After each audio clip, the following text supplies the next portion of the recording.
स्वागत है हमारे इस यूट्यूब चैनल में। और आज जहां एक और कोरोना का दौर है, महामारी का दौर है, जहां एक तरफ हॉस्पिटल पूरी तरह से भरे पड़े हैं रोगियों से और काफ़ी ज़्यादा मृत्यु का फैटेलिटी रेट भी काफ़ी ज़्यादा है।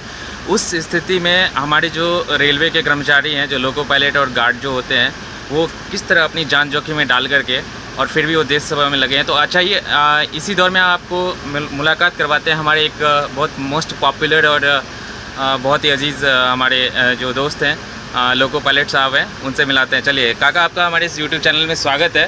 तो काका, आप जानना चाहते हैं कि सबसे पहले आप अपना थोड़ा सा इंट्रोडक्शन दीजिए। मेरा नाम आशीष पांडे है जी। लोको पायलट गुड्स हूँ, पनवेल में वर्किंग लॉबी है जी। सेंट्रल रेलवे में एम्प्लॉई हूँ मैं। जी जी। और सेंट्रल एम्प्लॉय हैं जी।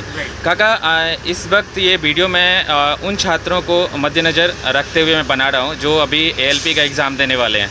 तो काका, आपने भी एग्ज़ाम दिया होगा, आपने भी तैयारी की होगी, तो थोड़ा सा आप जो हमारे छात्र हैं, जो अभी लाखों छात्र जो इस वीडियो को देखने वाले हैं, उनके लिए थोड़ा सा आप एग्ज़ाम टिप्स दें। पहले इम्पोर्टेंट केवल ये है कि अभी फ़िलहाल आज के दौर में कोरोना से बचते हुए अपने पढ़ाई के स्टैंडर्ड को बिल्कुल फ्लो में बना के रखिए जी। इम्पोर्टेंट इसमें टेक्निकल इशू है जी। वहाँ का टेक्निकल पार्ट है, जिसके वजह से आप दूसरे जो स्टूडेंट्स हैं उनसे आप अलग हो जाते हैं जी। आपका जब ALP असिस्टेंट लोको पायलट के लिए जब आप एग्ज़ाम की प्रिपरेशन करते हैं तो उसमें एक टेक्निकल पोर्शन होता है, जिसके वजह से आप दूसरे स्टूडेंट से, दूसरे प्रतियोगियों से अलग हो जाते हैं और आपका कंपटीशन केवल टेक्निकल पोर्शन प्लस GK या मैथमेटिक्स जो एक कॉमन सब्जेक्ट है, स्टार्टिंग के 4 सब्जेक्ट उनके ऊपर है। लेकिन इस जॉब को पाने के लिए उतना ही एक इम्पॉर्टेंट पोर्शन है मेडिकल पोर्शन, जिसमें प्रतिभागियों को A+ टेस्ट पास करना होता है। ये इस जॉब का सबसे बड़ा एक मजबूत पार्ट है, जो प्रतियोगियों को एक मानसिक क्षमता भी देता है इस काम को करने के लिए। जी, जैसे कि लाखों छात्रों, करोड़ों छात्रों एक एग्ज़ाम में अपीयर होते हैं, तो उनमें से जो सक्सेसफुल होते हैं उनकी एक अलग से एक ट्रेट्स होती है, एक पर्सनालिटी होती है, एक अलग से उनकी स्ट्रैटेजी होती है। तो आपकी सफल स्ट्रैटेजी क्या थी? आपने भी अपने लाइफ में फेल्योर का सामना किया होगा, आपको भी फर्स्ट टाइम में हो सकता है कि वो सक्सेस नहीं मिली होगी। तो जब आपको जब ये सक्सेस नहीं मिली थी तो आप निराश हुए थे, या कैसे उस टाइम में आपने कैसे कम बैक किया था? आपकी स्ट्रैटेजी आपने कैसे चेंज की, उसके बारे में थोड़े से हमारे स्टूडेंट को बताइए। स्टार्टिंग में ये ज़रूरी नहीं है कि हम पहला ही एग्ज़ाम दें और पहला ही एग्ज़ाम सक्सेसफुली निकल जाए। ऐसे प्रतिभागी रहते हैं, बहुत कम होते हैं जी। लेकिन अगर पहली बार एग्ज़ाम नहीं निकल रहा है, दूसरी बार एग्ज़ाम नहीं निकल रहा है, निराश होने की बिल्कुल भी ज़रूरत नहीं है। इसका मतलब ये है कि हमारे जो हम प्रयास कर रहे हैं उसमें कहीं कुछ तो कमी है। बिल्कुल। अपने धैर्य को बना के रखिए, अपने जो जहाँ कमी आ रही है अपने दोस्तों में ग्रुप में स्टडी कीजिए और जहाँ कमी आ रही है उसी पे स्ट्रेस दीजिए, और बिना किसी ये सोचते हुए कि मेरा ये एग्ज़ाम नहीं निकला है, कोई बात नहीं, नहीं निकला है, इसका ये मतलब नहीं है कि आप कमज़ोर हैं। इसका मतलब ये है कि आपका प्रयास उस लेवल पे अभी नहीं पहुंचा है। और एक समय ऐसा आएगा कि जब आप एक एग्ज़ाम नहीं, आपके लाइन से सब एग्ज़ाम निकलते जाएंगे जी। एक स्टेज ऐसा आएगा कि आप जिस एग्ज़ाम में बैठेंगे, एग्ज़ाम देने के बाद आप घर पे आएंगे, आप कॉन्फिडेंस से बोलेंगे कि हाँ ये मेरा प्रीलिम निकल जाएगा, इसका मेरा मेंस निकल जाएगा। तो इम्पॉर्टेंट है आपने जो भी संग्रह करके रखा है कॉपी किताबों का, अपने ग्रुप स्टडी का, और जो क्रैश कोर्स वगैरह के जो क्वेश्चन पेपर आपने ला के रखे हुए हैं उनका नियमित अध्ययन कीजिए, नियमित उनको क्रैश कोर्स कीजिए, स्पीड बढ़ाइए, एक्यूरेसी बढ़ाइए। और ये तभी संभव है जब आप कुछ हद तक ग्रुप स्टडी करेंगे तो दोस्तों के साथ बैठेंगे, उनकी खामियों को आप दूर करेंगे, आपकी खामियों को वो दूर करेंगे, तो आप बहुत जल्दी लय को पकड़ लेंगे और अपने लक्ष्य को निश्चित ही रूप से आप रीच कर पाएंगे जी। काका, ये जो एग्ज़ाम होता है वो चरणों में होता है, जैसे कि प्रथम चरण में होता होगा आपका प्रीलिम्स होता होगा या मेंस होता होगा। क्या क्या स्टेजेस हैं एग्ज़ाम के फाइनल सिलेक्शन तक, क्या स्टेजेस हैं? थोड़ा इनके बारे में थोड़ा बताइए आप। एग्ज़ामिनेशन अलग अलग RRB बोर्ड जो है अलग अलग तरीके से कंडक्ट करता है। कई रेलवे बोर्ड में प्रीलिम और मेंस होते हैं, डिपेंड करता है कि कितने लोगों ने अप्लाई किया है। जब नंबर ऑफ़ कैंडिडेट बहुत ज़्यादा होते हैं तो 2 स्टेज में एग्ज़ाम होता है। जिसे हिंदी में बोलते हैं बारीक छन्ना और मोटा छन्ना। तो फिल्म और मेंस के रूप में 2 रिटर्न होते हैं। उसके बाद जो मेन जो है साइको एग्जामिनेशन टेस्ट होता है, जिसमें कि एक्यूरेसी, स्पीड दोनों ही सबसे मोस्ट इम्पोर्टेंट होता है, जहाँ कैंडिडेट अपना डिसीज़न पावर दिखाता है कि कितने कम समय में मुझे कैसे डिसीज़न लेना है, जो आज के आने वाले फ्यूचर में, आने वाले जॉब में उसको हेल्प करता है क्विक डिसीज़न लेने के लिए जी। और इसके बाद एक फाइनल टैली होता है आपके नंबर्स का, और फिर आपकी मेरिट लिस्ट निकलती है। उसके बाद जिस डिवीज़न में आपने अप्लाई किया है, जब सब कुछ ओके हो गया है, आपके मेरिट लिस्ट में आ गए हैं, तो फिर वहाँ मेडिकल टेस्ट के लिए भेजा जाता है। और मेडिकल टेस्ट के बाद एक बहुत बड़ा दौर आता है, 6 महीने का, कहीं 5.5 महीने का, 4 महीने का ट्रेनिंग सेशन होता है। बहुत लंबा ट्रेनिंग सेशन होता है और एक इम्पॉर्टेंट ट्रेनिंग सेशन होता है, जो एक साधारण प्रतियोगी को एक ALP बनाता है जी। जिसमें उसके टेक्निकल पोर्शन रहते हैं, स्टडी का मटेरियल रहता है, और इसी प्रकार के बहुत सारे सब्जेक्ट होते हैं, जो इलेक्ट्रिकल, मैकेनिकल, ट्रैफिक, जो एक कंप्लीट एक पैकेज होता है, जो एक प्रतियोगी को एक ALP बना के देता है। कितना इम्पॉर्टेंट होता है कि आप मेंटली फिट रहें, आप फिजिकली फिट रहें। हमेशा पढ़ाई करना भी एक देखा जाता है कि काफ़ी लोग स्ट्रेस में चले जाते हैं, फिर डिप्रेशन में चले जाते हैं, अच्छे परफॉर्मेंस नहीं कर पाते, काफ़ी सवाल आते हुए भी वो एग्ज़ाम में पुअर परफॉर्मेंस दे के आते हैं। तो कितना इम्पॉर्टेंट है अपने आप को कि धैर्य बना के रखना, मेंटली फिट रखना, अपने आप को नेगेटिव चीज़ों से दूर रहना। काफ़ी लोग आपको निराश करेंगे, वो कहते हैं ना लेग पुलिंग, आपको पैर भी खींचने की कोशिश करेंगे, आपके रास्ते में रोड़े पत्थर हटकाने की कोशिश करेंगे। तो कितना इम्पॉर्टेंट है आजकल के ज़माने में, जहाँ पे काफ़ी सारे डाइवर्सन हैं, आपके व्हाट्सएप हैं, ईमेल्स हैं, यूट्यूब है, टीवीज़ हैं, बहुत सारे फ्रेंड्स हैं, सोशल मीडियाज हैं। तो कितना इम्पॉर्टेंट है मेंटली फिट रखना, फोकस रखना, ये कितना इम्पॉर्टेंट होता है एक सक्सेसफुल कैंडिडेट के लिए। अपने मेंटल लेवल को हाई रखना ही केवल इम्पोर्टेंट नहीं है, साथ में अपने आप को एंटरटेन करना भी उतना ही ज़रूरी है। जब आप 6-6 घंटे 5-5 घंटे लगातार चेयर पे बैठ के लगातार पढ़ते हैं, तो जितना आप ब्रेन के ऊपर असर डालते हैं, उतने आप पूरे बॉडी के ऊपर असर डालते हैं। उस समय के लिए आपका बॉडी एक तरह से जीरो एक्टिविटीज सेक्शन में होता है। तो बहुत इम्पोर्टेंट है कि जब आपको खाली समय मिल रहा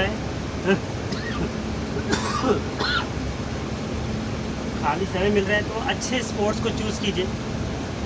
इससे फिजिकल एक्टिविटीज़ तो हो ही, साथ में मेंटल एक्टिविटीज़ भी हो। सोशल मीडिया को ही उतना ही इम्पोर्टेंट पोर्शन है अपने आप को रिफ़्रेश करने के लिए, लेकिन सोशल मीडिया में जो नेगेटिविटी है उसके ऊपर ध्यान ना देके, अगर आपका ग्रुप सर्किल है और आपके अच्छा सर्किल है सोशल मीडिया पे, तो आप उनसे अच्छे विचार या अच्छे मैसेजेस शेयर कर सकते हैं, जो आपको हो सकता है कि वो ऐसे कुछ न्यूज़ दें जो आपको इम्प्रूव करें, आपके स्ट्रेस लेवल को इम्प्रूव करें, और वो आपको आने वाले समय में एक ऐसी जगह पहुंचाए कि हाँ, आपको भी लगे कि हाँ, कि मेरे से सोशल मीडिया का मुझे इससे यूटिलिटी या मुझे लाभ हुआ है। तो बेसिकली सबके एडवांटेज और डिसएडवांटेज आप किस तरह से लेते हैं वो डिपेंड करता है। राइट। ओके। अब काका, जैसे कि आप ALP थे पहले, आपके इसमें जब आपने एंटर किया तो इसमें क्या क्या चैनल हैं? पहले आप ALP बनते हैं, फिर उसके बाद सेंटर बनते हैं, फिर मेल में जाते हैं, या फिर क्या कैसे है ये चैनल? थोड़ा इसके बारे में बताइए। इनिशियल इसका जो डेजिनेशन है या आपका पद है, असिस्टेंट लोको पायलट से चालू होता है जी। उसके बाद नेक्स्ट जो आपका एक जो प्रमोशन आता है, सीनियर ALP आता है। ये अलग अलग डिवीज़न में अलग अलग लेवल को शो करता है। जब मेल पे पहुंच जाते हैं तब भी वहाँ पे जो मेल असिस्टेंट होते हैं उनको सीनियर ALP उससे डिनोट करते हैं कि हाँ, ये सीनियर ALP है, मेल पे काम करते हैं। उसके बाद एक प्रमोशन तो नहीं है, लेकिन एक आपका वर्किंग क्राइटेरिया चेंज कर देता है, जिसे बोलते हैं सेंटर, जो शेंटिंग के वर्क करते हैं। लोगों का शेंटिंग है, कोचिंग का शेंटिंग है, डिफरेंट टाइप्स के जो वर्क होते हैं शेंटिंग के, जो यार्ड वगैरह में होते हैं, वो शेंटर्स करते हैं। उसके बाद लोको पायलट गुड्स का होता है, जो कि अलग अलग डिवीज़न में 4 साल, 5 साल, 6 साल, 9 साल कुछ भी हो सकता है। उसके लिए इतना वेटिंग पीरियड है। उसके बाद ये फर्स्ट प्रमोशन आता है, मेजर प्रमोशन आता है, जब एक एएलपी से चेंज होके उसका वर्किंग एक गुड्स ड्राइवर में चेंज होता है, जब वो एक इंडिपेंडेंट काम करता है, लोगों का इंचार्ज होता है, लोगों से रिलेटेड सारी जिम्मेदारी, ट्रेन से संबंधित सारी जिम्मेदारी उसकी होती है, सारे डिसीज़न उसके होते हैं। और उस समय जो एएलपी होता है वो उसके उस डिसीज़न में सहभागी होता है। हर तरीके से उसके लिए वो आपस में को टीम होती है, जो हर डिसीज़न में एएलपी उसके साथ डिसीज़न लेके वो आगे बढ़ता है। उसके बाद लोको पायलट पैसेंजर होते हैं, जो पैसेंजर ट्रेन चलाते हैं। फिर लोको पायलट मेल होते हैं, जो मेल गाड़ी चलाते हैं। उसी में जब जो सीनियर हो जाते हैं वो राजधानी चलाते हैं, दुरंतो चलाते हैं। और कई डिवीज़न ऐसे हैं जहाँ पे घाट सेक्शन है, तो घाट सेक्शन जहाँ पे है तो वहाँ घाट लोको पायलट होते हैं, जो जिनको एक अलग तरीके का ट्रेनिंग दिया जाता है, जो पीछे लगे होते हैं इंजन और आगे के इंजन से कोऑर्डिनेट करते हुए गाड़ी को मूवमेंट देते हैं, गाड़ी को चढ़ाई पे चढ़ाते हैं या उतारते समय ब्रेकिंग करते हैं। और कई डिवीज़न ऐसे हैं जहाँ पे लोकल ट्रेन चलती हैं, तो वहाँ लोको पायलट मोटरमैन कहलाता है, जो कि पैसेंजर ड्राइवर के बाद बनता है। जैसे कि आप मुंबई डिवीज़न में, कितना अलग है मुंबई डिवीज़न बाकी डिवीज़न से? क्या एडवांटेज है और क्या अगर डिसएडवांटेज है तो वो भी बताएं हमारे जो छात्र हैं उनको। अगर देखा जाए तो हर डिवीज़न में कुछ ना कुछ स्पेशलिटीज़ होती है। कई डिवीज़न बहुत बड़े बड़े होते हैं, 300 किलोमीटर, 250 किलोमीटर, 450 किलोमीटर तक भी होते हैं। वहाँ जब लोको पायलट अपने गाड़ी लेके चलता है तो कम से कम 4 से 6 घंटे 7 घंटे कंटिन्यूस वर्क करता है। बीच में ब्रेक मिलता होगा 5 मिनट 10 मिनट का, जब गाड़ी लूप स्टेशन पे गाड़ियाँ खड़ी होती हैं। अदरवाइज़ 350 किलोमीटर 400 किलोमीटर मेल गाड़ियाँ या गुड्स गाड़ियाँ चलाना कम से कम 6 से 7 घंटे का कंटिन्यूस वर्किंग है। देन उसके बाद वहाँ साइन ऑफ करेंगे, 6-7 घंटे सोएंगे, 8 घंटे सोएंगे, फिर रिटर्न आएंगे। तो किसी वर्किंग में भी शायद 24 आवर्स या 30 आवर्स पॉसिबिलिटीज़ है, क्योंकि सेक्शन बड़े हैं। लेकिन जैसे मुंबई डिवीज़न है, मुंबई डिवीज़न ऑलमोस्ट 120 से 180 तक सेक्शन किलोमीटर के हिसाब से इतना ही है। पुणे में अगर जाते हैं तो 180 है, इगतपुरी में जाते हैं तो 136 है, और रोहा या इस तरफ जाते हैं तो 142 के आसपास है।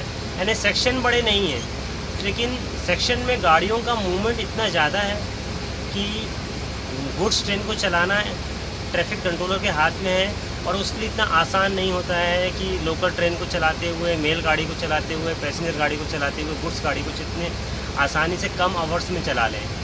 सिग्नल्स बहुत ज़्यादा हैं, क्योंकि ऑटोमेटिक सेक्शन है, ना केवल ऑटोमेटिक है बल्कि 4-4 लाइन है, 6-6 लाइन है। जब नाइट में काम करते हैं असिस्टेंट लोको पायलट जो नए होते हैं, एक साथ 4-4, 5-5 सिग्नल एक साथ दिखाई देते हैं। अपने सिग्नल को आइडेंटिफाई करके अपने ही सिग्नल को पहचानना एक बहुत बड़ा आर्ट है। जब 6 सिग्नल एक साथ चलते रहते हैं, येलो या ग्रीन, अपना सिग्नल पर्टिकुलर अपना ही सिग्नल है और मैं सिग्नल को ग्रीन में ही पास कर रहा हूँ या येलो में पास कर रहा हूँ, ये एक नायाब कला है, जिसके लिए सारे असिस्टेंट लोको पायलट या लोको पायलट सराहनीय है। उनका इस चीज़ के लिए सैल्यूट करना चाहिए, जो नाइट में इतनी हैवी मोमेंटम स्थिति में 50, 100 या 105 की स्पीड में अपने सिग्नल को पहचानना लाजवाब काम है, शानदार काम है। ओके जी काका, और जैसे कि प्रमोशन का जहाँ तक सवाल है, काफ़ी बच्चों को ये भी लगता है कि यार बी लोको पायलट में है, फिर हमारे पास क्या क्या ऑप्शंस अवेलेबल होते हैं जो, या मैं स्विच कर सकता हूँ, अगर मैं लोको पायलट हूँ तो और किसी भी डिपार्टमेंट में स्विच कर सकता हूँ, या फिर लोको पायलट से उसमें ही क्या प्रमोशंस हैं, तो उसके बारे में ज़रा हमारे छात्रों को बताइए। क्योंकि आप एक टेक्निकल पर्सन हैं तो आपको स्विच करने के लिए टेक्निकल ऑप्शन ही खुला हुआ है।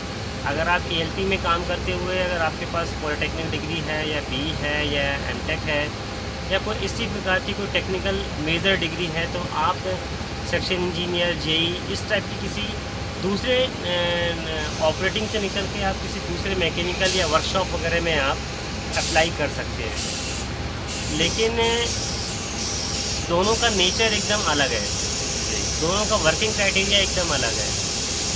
एक में रैंडमली आपको वर्किंग करना है, सुबह शाम दोपहर रात किसी भी समय, एक में आपको वर्कशॉप में काम करना है। दोनों का पे स्केल डिफर हो सकता है, लेकिन एक तरह से लाइफ जो है पूरी चेंज हो जाती है। तो ऑप्शंस तो है स्विच करने के, लेकिन बहुत लिमिटेड है। एक बार अगर आपने लंबे समय तक एएलपी में काम करने के बाद आपके पास स्विच करने के ऑप्शंस बहुत लिमिटेड हो जाते हैं। 5-10% ही बचते हैं जो अगर आपके डिवीज़न में अगर कोई ऐसी वैकेंसी निकल रही है उसमें ही जा सकते हैं। अदरवाइज़ कई डिवीज़न ऐसे हैं जहाँ पे वर्कशॉप बहुत लिमिटेड है, तो आप जाने के ऑप्शन वैसे ही बंद हो जाते हैं। जी, ओके।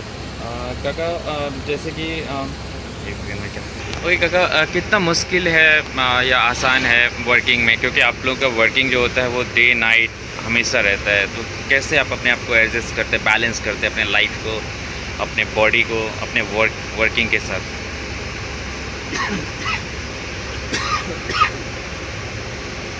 इस जॉब में आने के बाद आप ये सोचें कि लाइफ सेटल है। जॉब सेटल बोल सकते हैं कुछ हद तक, लेकिन लाइफ सेटल बोलेंगे तो शायद मुश्किल है, क्योंकि आपका वर्किंग रैंडमली, आपको कभी 2 बजे नाइट में जाना है, कभी 4 बजे जाना है, कभी 6 बजे जाना है। ड्यूटी के आवर्स फिक्स नहीं है ना, ड्यूटी का टाइम, आपका जो साइन ऑन टाइम है वो फिक्स नहीं है, साइन ऑफ टाइम फिक्स नहीं है। आप किसी को कमिटमेंट नहीं कर सकते हैं कि मैं हाँ डेफिनेटली आज मैं कल सुबह 8 बजे आ ही जाऊँगा। लेकिन काम, इसी तरीके काम प्राइवेट सेक्टर में भी हैं, लेकिन मे भी उनके ड्यूटी आवर्स फिक्स होते हैं, उनको मालूम होता है कि मैं घर पे पहुंच जाऊंगा। इस वर्किंग में जहाँ तक loco pilot, assistant loco pilot या गार्ड का जो जॉब है, ये रैंडमली है, अनसर्टन है, कहीं पे भी आपको जाना पड़ सकता है। इसकी कोई ड्यूटी आवर्स निर्धारित नहीं है। आप प्लान करके जाएंगे कि मैं 4 घंटे में पहुँच जाऊँगा, पर मे भी शायद आप 8 घंटे 9 घंटे में पहुँचें। लेकिन इस जॉब में आने के बाद सबसे इम्पॉर्टेंट है कि आप अपने आप को फिज़िकली फिट करके रखें। अपने लिए कहीं ना कहीं आधा घंटा 1 घंटा आप निकालिए, घर पे आप लाके एक्सरसाइज करने की कुछ ना कुछ सामान लाके रखिए, क्योंकि आप जिम ज्वाइन नहीं कर सकते हैं, आप बड़े बड़े जिम सेंटर में गाइड नहीं रख सकते हैं, क्योंकि आपके ड्यूटी आवर सेट नहीं है, आपके फ्री आवर सेट नहीं है। तो सबसे इम्पॉर्टेंट है अपने घर पे ही आप ये सेट कर लीजिए माइंड में कि मेरे को सप्ताह में 7 दिन है और मेरे को कम से कम 7 घंटे निकालना है। जिस दिन मुझे टाइम मिल रहा है तो आप 4 घंटे निकाल लीजिए, जिस दिन आपको समय मिल रहा है 2 घंटे निकालिए, जिस दिन आधा घंटा मिल रहा है आधा घंटा निकालिए। आप ये बिल्कुल मत सोचिए कि मेरे को डेली ये 1-1 घंटे मिलेगा। हो सकता है किसी दिन आपको लगातार 3 दिन नहीं मिले, लेकिन आप एक सेट करके रखिए कि मेरे को सप्ताह में कम से कम 5 से 7 घंटे मेरे को एक्सरसाइज के लिए चाहिए है, चाहे मैं दौड़ूं, भागूं, घर में लेट के एक्सरसाइज करूं, योग करूं, कुछ भी करूं। अगर आपने ये ट्रेंड सेट कर लिया है अपने लिए, तो आप मान के चलिए कि आप लाइफ टाइम तक फिट रहेंगे। आप रिटायर हो जाने के बाद भी अपने फिज़िकली स्टेटस को वैसा ही मजबूत बना के रखेंगे, और हो सकता है कि आप दूसरों के लिए प्रेरणा की स्रोत बने और दूसरे लोग आपको फॉलो करें, और आपका जो ग्रुप है, आपके जो फ्रेंड सर्किल है, एक अच्छे स्टेटस, फिज़िकल स्टेटस को रीच करें। जी, आपने जैसे बताया काफ़ी अननेचुरल जॉब लगता है, लेकिन इसके बीच में ये भी पॉजिटिव चीज़ है, लोगों के पास जॉब नहीं है और आपके पास ये जॉब की सिक्योरिटी होती है। तो कितना आपने जब से ज्वाइन किया और अभी तक में कितना बदलाव देख रहे हैं इंडियन रेलवे में? ये मैं 2004 में मैंने रेलवे को ज्वाइन किया, और 2004 से आज 17 साल 16 साल हो गए रेलवे की सर्विसेज को देखते हुए, रेलवे में काम करते हुए। रेलवे का एक पार्ट बनने के बाद ये मालूम चला कि रेलवे फंक्शन कैसे करता है अलग अलग। पहले मैं वर्कशॉप में था 4 साल, वर्कशॉप में कैसे फंक्शन होते हैं, कैसे क्या रेलवे के लिए लोग अपना योगदान देते हैं, ऑपरेटिंग में आने के बाद लोग अपना कैसा योगदान देते हैं। लेकिन आज के ज़माने में जब जहाँ बाहर जॉब नहीं है, जॉब है तो लोगों को सेटिस्फेक्शन नहीं है, क्योंकि सैलरी बहुत कम है, काम बहुत ज़्यादा है। उस दौर में अगर रेलवे अपने एम्प्लॉय को बिना रुके अपना सैलरी दे रही है और उनसे आउटपुट ले रही है, मे भी शायद ये हो सकता है कि पहले और आज के रेलवे में बहुत अंतर आ गया है। रेलवे बहुत प्रोफेशनल हो गई है, रेलवे का हर डिपार्टमेंट इतना प्रोफेशनल हो गया है कि आपके 2-2 मिनट 1-1 मिनट पे आपका कोई कंट्रोल नहीं है, वो रेलवे का कंट्रोल है कि आपने 2 मिनट क्या किया था, 5 मिनट क्या किया था। बिल्कुल, तो ऑप्टिमाइजेशन रेलवे ने आपके ऊपर बिल्कुल नहायत कंट्रोल करके रखा हुआ है। आपकी हो सकता है बहुत सारी सर्विसेज सुविधाएं काट के रखी हुई हैं, लेकिन आज के दौर में भी रेलवे ही एक सबसे बड़ा उपक्रम है जहाँ पे लाखों लोग अपनी सैलरी समय पर पा रहे हैं। जी। और काम रेलवे में कोई भी काम हो, ये किसी भी डिपार्टमेंट में काम हो, अगर आपने काम अगर मन से किया है तो आप उसमें बोर नहीं होंगे। तकलीफ ज़रूर होगी लेकिन आप बोर नहीं होंगे। मतलब कुल मिला के स्पीड, स्केल, प्रोफेशनलिज्म, ये सारी चीज़ों पे वर्क हुआ है जो पहले थोड़ा सा कम था। कम था। हाँ जी। एग्जैक्टली। हाँ, अभी वो ज़्यादा हो चुका है इन सब चीज़ों में। मतलब लोगों को ये लगता है कि पहले के दिन बहुत अच्छे थे। जी बिल्कुल, इसमें कोई दो राय नहीं है, क्योंकि पहले स्ट्रेस नहीं था एम्प्लॉय के ऊपर। जी वो आराम से काम करता था, उसके ऊपर कोई नौकरी के ऊपर एक तरह से तलवार नहीं चलती थी कि आज हम। लेकिन आज का जो रेलवे है एक तरह से पूरा प्राइवेटाइज रेलवे है। और प्राइवेटाइज रेलवे का मतलब प्राइवेट से मतलब नहीं है, काम करने की जो पद्धति है, जो काम करने का स्केल है, वो पूरी प्राइवेट कंपनियों को फॉलो करके किया जा रहा है। उसके स्टैंडर्ड को फॉलो किया जा रहा है कि आपने 8 घंटे में क्या किया, 6 घंटे में क्या किया। बिल्कुल नीड ऑफ द आवर है। जैसे कि हम अगर इकॉनमी को देखें, दूसरे जो चाइना वगैरह के, अमेरिका के हैं, तो उस तरह के जो वहाँ प्रोफेशनलिज्म है वो यहाँ पे इम्प्लीमेंट करने की कोशिश की जा रही है। और वो नीड ऑफ द आवर है। अगर देश को आगे बढ़ाना है हमें, तो हमें अपना आउटपुट 100% या 200% भी देना होगा। जी जी काका। जो प्राइवेट कंपनी जो तरक्की कर रही है वो एक सिस्टम में काम कर रही है। जी। जब तक रेलवे एक सिस्टम में काम नहीं करेगा, एक अनुबंध में काम नहीं करेगा, लोगों को अपनी जिम्मेदारी नहीं मालूम होगी, तब तक रेलवे को कंट्रोल करना इतना आसान नहीं है। क्योंकि आज की डेट में भी 7 से लेकर 10 लाख एम्प्लॉय हैं जिन्हें एक प्रॉपर एक वे चाहिए, एक प्रॉपर गाइडेंस चाहिए। अदरवाइज ये एक छोटी मोटी कंपनियों की तरह ही बिखरता हुआ उपक्रम दिखाई देगा। जी काका, लास्ट क्वेश्चन मेरा ये है कि जैसे R&D, बहुत सारे रिसर्च एंड डेवलपमेंट में लोग होते हैं, वो उसमें बड़े बड़े लोग होते हैं, इंजीनियर होते हैं या फिर बहुत बड़े डिग्री वाले लोग होते हैं। तो जो बेसिकली रेलवे में क्या इम्प्रूवमेंट होना चाहिए, ये इसके बारे में जो एम्प्लॉय हैं, जो बेस ग्रास रूट लेवल पे हैं, वही बता सकते हैं। तो आप अगले 5 साल में रेलवे में क्या चेंजेस देखना चाहते हैं जो कि रेलवे के इंटरेस्ट में हो? अभी जैसे मैं ऑपरेटिंग में हूँ, अगर मैं ऑपरेटिंग के स्तर पे रहते हुए, ऑपरेटिंग में रहते हुए इम्प्रूवमेंट की बात करूँ, तो बहुत इम्पॉर्टेंट है कि रेलवे अपने ही एम्प्लॉय की वर्किंग आवर की वैल्यू को समझे। जब एम्प्लॉय 8 घंटे 9 घंटे लगातार काम करने के लिए मेंटली फिजिकली तैयार है, तो उससे उसी तरीके का आउटपुट लिया जाए। यदि मेन पावर की ज़रूरत नहीं है किसी भी स्केल में, तो उसको तुरंत रिलीज़ किया जाए और उसको उस तरीके की सर्विस दी जाए कि वो काम आगे के काम करने के लिए मेंटली फिजिकली प्रिपेयर रहे। ऐसे संसाधन तैयार किए जाएं, ऐसी व्यवस्थाएं तैयार किया जाए कि एम्प्लॉय काम करने के लिए खुद ही एग्रेसिव रहे कि हाँ मेरे को काम करना है, मेरे को आउटपुट फिनिश करना है, काम करना है। सिस्टम डिस्करेज नहीं करे, सिस्टम इसको स्ट्रेस नहीं करे। तो और इसके लिए बहुत इम्पोर्टेंट है कि आज क्लास 4 लेवल, क्लास 3 लेवल में हायर एजुकेटेड लोग आ रहे हैं। बराबर। तो बहुत ज़्यादा ज़रूरी है कि जो हमसे हायर पोस्ट में बैठे हुए हैं वो भी हायर एजुकेटेड हो और वो एम्प्लॉय की एजुकेशन लेवल को समझे और उससे उस तरीके का आउटपुट निकालने की कोशिश करें। मतलब हम लोग विलिंग है कोई भी काम करने के लिए। एग्जैक्टली। तरीका चेंज करने की कोशिश है। आज ऑपरेटिंग डिपार्टमेंट में ELP है, गार्ड है, लोको पायलट हैं, डिफरेंट लेवल पे काम कर रहे हैं, डिफरेंट गाड़ियों पे काम कर रहे हैं। लेकिन अगर उनको काम नहीं करवा के केवल उनके ड्यूटी आवर्स या उनको सिर्फ ये दिखाया जाए कि बस मैंने आज एक एम्प्लॉय से 8 घंटे काम दिया, लेकिन आउटपुट इज़ जीरो, अगर ऐसा स्टेटस बना रहा तो रेलवे को बहुत कम समय में जो तरक्की मिलना है वो नहीं मिल पाई।